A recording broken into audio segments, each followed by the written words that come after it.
A characteristic piece of equipment for beverage production is the tank. In the previous session, we covered the blending process.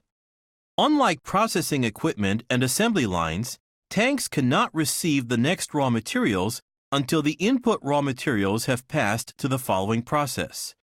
In other words, after blending, new raw materials cannot be input in the tank until the filling process is completed.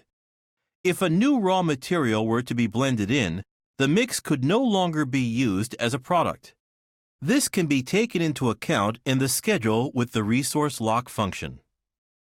Resource lock is a function that locks given resources from the end of an operation until the end of the following process.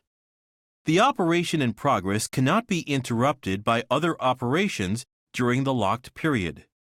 Here, the tank for the blending process is subject to resource lock. It can be locked until the start of the following process, and it can also be locked for a further 6 hours from the start of the following process. After blending, we want to lock the tank until the end of filling, so we set PE for the resource lock time of the resource tank.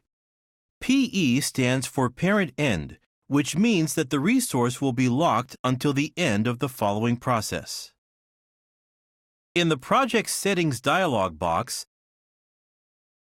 let's select the Enable Resource Lock.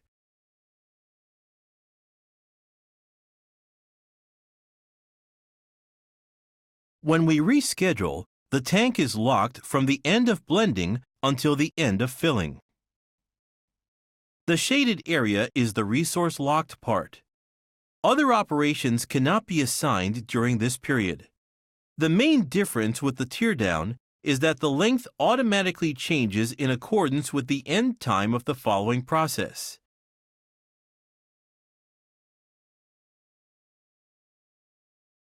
Let's add a manufacturing order. Let's reschedule. The blended orange juice has been pegged to a manufacturing order involving 3 filling processes. The resource lock period is until the end of the associated 3 filling processes. In this manner, by using resource lock, time relationships among processes can be taken into consideration to ensure that other operations do not cause interruptions.